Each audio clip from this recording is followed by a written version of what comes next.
In what way? Give me an example of that, would you? I can't give you an example. Does that not embarrass you on any level? You're on the national radio now, convinced that you've got some interesting points to make. And when the presenter asks you politely, calmly, for just like one single intelligent insight into the position that you hold, you just say, oh, I can't. I've got nothing. Before we jump in, tell me where you're tuning in from. And remember to like and subscribe. Your support helps the channel grow and keeps these stories coming. All right, let's get straight into this. In today's video, you're about to witness one of the most predictable, yet still fascinating patterns in modern British politics. It's the phenomenon where the people with the loudest, most unshakable political opinions are often the ones with the smallest amount of actual knowledge holding those opinions up.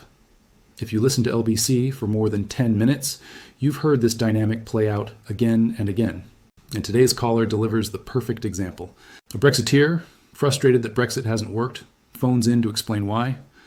But instead of providing insight, evidence, or even a single coherent thought, he accidentally reveals something far more important.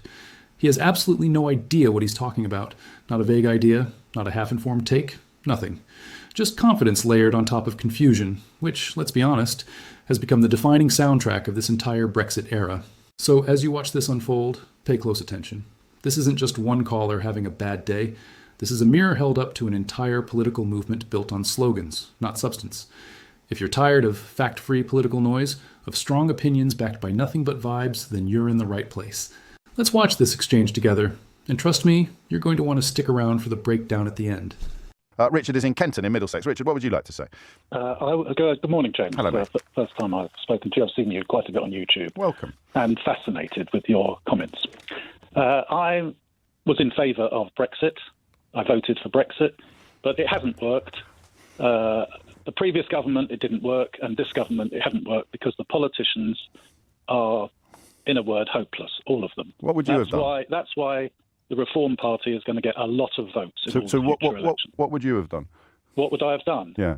Well, I'm not a politician. That's not my expertise. No, but if you don't have a view on that... I would certainly have sealed the borders up. Sealed the borders up? Yes. Okay. I think zero immigrants.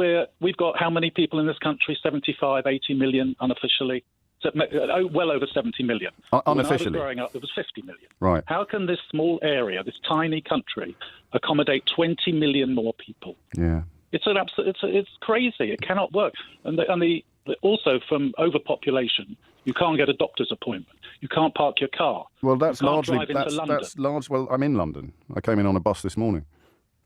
You're in Kenton. I go on buses. I'm a senior citizen. You're in Kenton. So your theory is we just need to do all of the same things again, but harder. The same things meaning what? Trusting Nigel Farage, most obviously. Well, give him a try. Yeah, because the last promises he made have gone so well, haven't they? I wouldn't know what they were exactly. Well, he told you Brexit was going to do loads of magical things, and it's done precisely none of them. And some of us explained why it would be impossible to deliver all of the things that he promised, and we've been proved right. But you still trust him? I don't trust him. Yes, you do. I'll give him a chance because that involves the other trust. two major parties have got any chance of winning an election. And apart from somehow 90% of the country would say they're hopeless. And apart from somehow sealing our borders, when I ask you what you could or what any politician could have done differently, you've got nothing. I haven't got nothing. I'm not an expert on how I would seal the borders. No, but let's forget about sealing the borders and talk about how Brexit could have gone better. Sealing the borders is not the right words. Well, I think they were yours. They were my words. Okay. They weren't the right words. That's okay. That's a very Brexity thing to do. What other things could have made Brexit better? By keeping the population down. How would we do that? Sterilisation? No. Contraception? The immigration. Right, apart from immigration... The birth rate is falling. British people are having fewer children. Therefore, we need immigration. But we're abolishing immigration. So apart from immigration, how could Brexit have gone better? Apart from immigration? Yeah. By having control of your own country, which I wouldn't know whether we have or not, but not being ruled by Europe. In what way? Give me an example of that, would you? I can't give you an example. Does that not embarrass you on any level? You're on the national radio now, convinced that you've got some interesting points to make. And when the presenter asks you politely, calmly, for just like one single intelligent insight into the position that you hold, you just say, oh, I can't. I've got nothing. I'm not a politician. I am slightly embarrassed because I'm not an expert. I'm Do you know who else isn't an expert on this? You. No, I am. Ask me anything. Every single person who's encouraged you to support Brexit. There's not a single expert among them. And yet you're still trusting them instead of the people who have been proved right about everything. And I hear the chuckle, and that means that you're not someone who's been desperately affected by Brexit. You're not someone whose business has been shut down. You're someone who lies awake in bed in Middlesex having weird dreams about immigrants. You're not someone who's had... You're very rude to me, aren't you? Well, I am very rude to you, yes, because of what you've done to my country. What I've done. And now you're here to tell me you've got no clue about anything. What have I done? I voted for Brexit. It was 51% against 49%. You voted for Brexit, and you still cling to the carcass that it could somehow have gone well. And apart from making life difficult for people who don't look like you haven't got a single clue what that means, what you want, or how you'd go about getting it. So how on earth, Richard, could I not be rude to you? Well, a lot of people are rude to me because I've got very strong views on certain things. No, it's not because you've got very strong views, Richard. It's because you can't explain a single one of them. Because I told you 3 times I'm not an expert on politics. So you're literally sitting in front of me now saying I've got very strong views on things, but I don't understand any of them. Which 90% of the population would have. All the people I who can vote. promise you, Richard, that 90% of the population do not have very strong views about things that they can't explain. And if they did, they wouldn't be stupid enough to ring up a radio station and advertise it. I just wanted to speak to you. I wanted to see how many times you'd interrupt me. But I have got strong views. But you don't understand why? Yes, I do. Because you're not an expert. In fact, you are Mr. Brexit. I've got really strong views. I hate immigration, and I have absolutely no insights whatsoever into all of the reasons behind the strong views that I hold. I don't hate immigration. If we had a population of 50 million, I would encourage immigration. But you have to.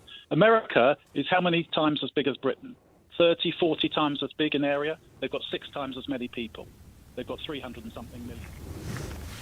It's 10:45. So let's break down exactly what we've just witnessed, because this call wasn't simply awkward. It was a full-blown case study in how modern political confusion disguises itself as conviction.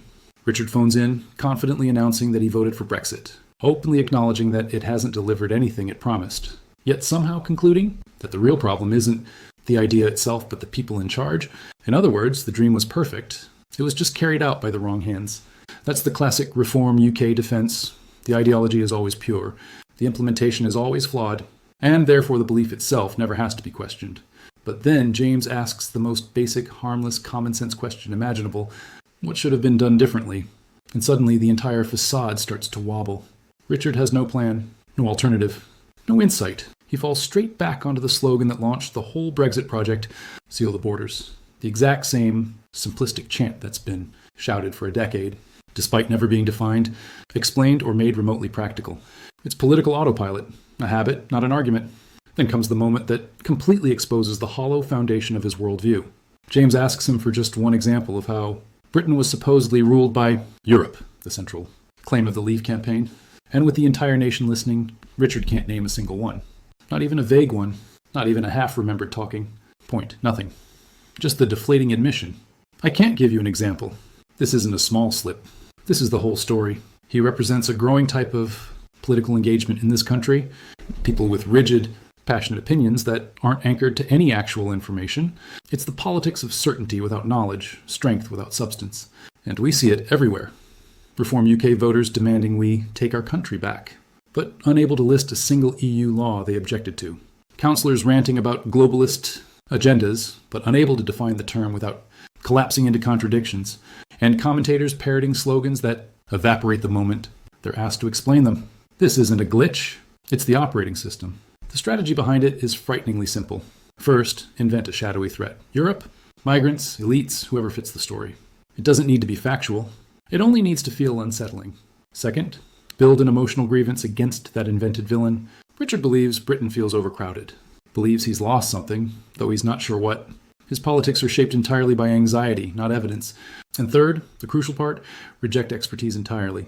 When challenged, just say, I'm not an expert, as if that transforms ignorance into authenticity. It's a tactic. It's a shield. It's a way of saying, my feelings matter more than your facts. We've seen Donald Trump build an entire political identity on exactly that formula.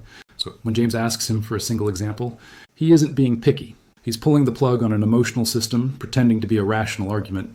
And as soon as the lights go out, there's nothing left underneath. That embarrassing silence, that helpless, I can't give you an example, is the sound of an ideology revealing it has no foundation at all. And then the final twist, the one that really tells the story. When cornered, Richard admits that he only called in to see how many times you'd interrupt me. It was never a serious discussion. It was never an attempt at truth. It was a performance, a chance to act out the role of the silenced truth teller, battling the elites.